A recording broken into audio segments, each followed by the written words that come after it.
ನಿಮ್ಮ favourite serials ಈಗ ಟಿವಿಗಿಂತ ಮುಂಚೆ ಸನ್ ನೆಕ್ಸ್ಟ್ ಆಪ್ ನಲ್ಲಿ ಜಾಲಿಯಾಗಿ ಎಲ್ಲರಿಗಿಂತ ಮುಂಚೆ ನೋಡಿ.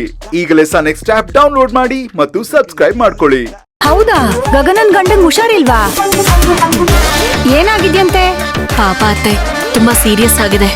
ಅದಕ್ಕೆ ನಾನೇ ನಂಗೆ ಒಳ್ಳೆ ಜ್ಯೋತಿಷ್ಯರ್ ಗೊತ್ತು ಅಂತ ಹೇಳ್ದೆ. ಹೌದಮ್ಮ, ಒಬ್ರಿಂದ ಒಬ್ರಿಗೆ ಸಹಾಯ ಆದ್ರೆ ಒಳ್ಳೇದಲ್ವಾ? ರತ್ನ, ಕೊಡು, ನಂಬರ್ ಕೊಡು, ಮಾತಾಡ್ಲಿ. ಇಲ್ಲ, ಅವ್ರಿಗೆ ಗಗನನ್ ಮನೆಗೆ ಹೋಗೋಕ್ ಹೇಳ್ಬಿಡು. ಅತ್ತೆ, ಅವರೇ ಬರ್ಬೇಕು ಅಂತೇನಿಲ್ಲ. ಬೇಕಿದ್ರೆ ನಾನೇ ಗಗನನ್ ಕರ್ಕೊಂಡು ಅವ್ರು ಎಲ್ಲಿರ್ತಾರೋ ಆ ಜಾಗಕ್ಕೆ ಹೋಗ್ತೀವಿ.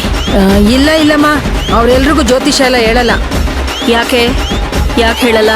ಅವ್ರ ಜ್ಯೋತಿಷ್ಯರಲ್ವಾ ಆಗಿದ್ರೆ? ಯಾಕೆ ಭೇದ ಭಾವ ಮಾಡ್ತಾರೆ? ಅಬ್ಬಬ್ಬ, ಹಂಗಲ್ಲ ಮಂತ್ರಮ್ಮ. ಅವ್ರಿಗೆ ಮೈ ಮೇಲೆ ದೇವ್ರು ಬಂದು ಇಂಥವ್ರ ಮನೆಗೆ ಹೋಗಿ ಅಂತ ಹೇಳಿದ್ರೆ ಮಾತ್ರ ಹೋಗೋದು.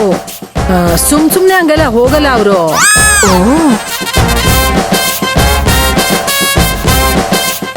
ಹಂಗೇನೆ ನಾನು ಹೋಗಿ ಅವ್ರ ಹತ್ರ ಕೇಳಿ 3 ದಿನ ಆದ್ಮೇಲೆ ಬಂದಿದ್ದು.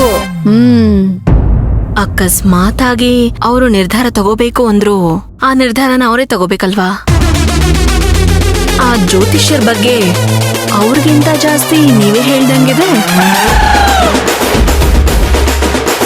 ಅಯ್ಯೋ, ನೀವ್ ನಂಬರ್ ಕೊಡಿ. ಅವ್ರು ಬಂದಿಲ್ಲ ಅಂದ್ರೂ ಪರವಾಗಿಲ್ಲ, ಒಂದ್ಸಲ ನಾನೇ ಮಾತಾಡಿ ನೋಡ್ತೀನಿ. ಮಾತಾಡದೆ ಹೇಗ್ ನಿರ್ಧಾರ ತಗೊಳಕಾಗತ್ತೆ ಅಲ್ವಾ ಅತ್ತೆ? ಹೌದು ಕಣೆ ರತ್ನ, ಮಂತ್ರ ಹೇಳ್ತಾ ಇರೋದು ಸರಿಯಾಗೇ ಇದೆ. ಪಾಪ ಅವ್ರಿಗೇನೋ ತೊಂದರೆ ಇದೆಯಂತೆ, ಒಳ್ಳೇದಾಗ್ಲಿ ಕೊಡು. ನಾವೇ ಏನೇನೋ ತೀರ್ಮಾನ ತಗೋಬಾರ್ದಲ್ವಾ? ಸಹಾಯ ತಾನೇ ಕೇಳ್ತಾ ಇದ್ದಾಳೆ ಮಂತ್ರ, ಇಷ್ಟು ಮಾಡಬಾರ್ದ ನೀನು?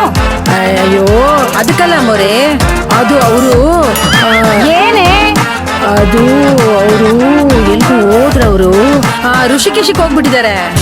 ಋಷಿಕೇಶಕ್ಕ? ಹೌದು, ಅವರು ಜ್ಞಾನಿಗಳಲ್ವಾ, ಅವಾಗ ಹೋಗ್ತಾ ಇರ್ತಾರೆ.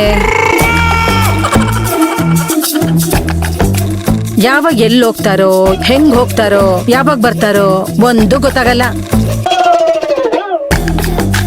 ಯಾವಾಗ ಹೋದ್ರು ನಿಮ್ ಜ್ಯೋತಿಷ್ಯರು?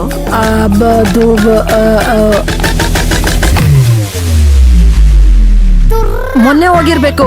ಹಂಗಂತ ನಮ್ಮ ಅಕ್ಕಪಕ್ಕದ ಮನೆಯವ್ರು ಮಾತಾಡ್ಕೊತಾ ಇದ್ರು. ಅವ್ರು ಬರೋವಾಗ ನನಗೆ ಫೋನ್ ಮಾಡ್ತಾರೆ, ಅವಾಗ ನಿಮ್ಗೆ ಹೇಳ್ತೀನಿ. ಹೌದಾ, ಸರಿ ಬಿಡು. ನಂಬರ್ ಕೊಟ್ಬಿಡು ಯಾವ್ದಕ್ಕೂ. ಅವ್ಳು ಫೋನ್ ಮಾಡಿ ಮಾತಾಡ್ಕೋತಾಳೆ. ಕೊಡಿ ರತ್ನ, ಯಾಕೆ ಎಷ್ಟು ಯೋಚನೆ ಮಾಡ್ತಿದ್ಯಾ? ಬೇಜಾರ್ ಮಾಡ್ಕೋತಾರೆ ಬೇರೆಯವ್ರದೆಲ್ಲ ನಂಬರ್ ಕೊಟ್ರೆ. ನಂಬರ್ ಇಲ್ಲ ಅಂತ ಹೇಳ್ಬಿಡ್ಲ. ಬರ್ಕೊಳಮ್ಮ.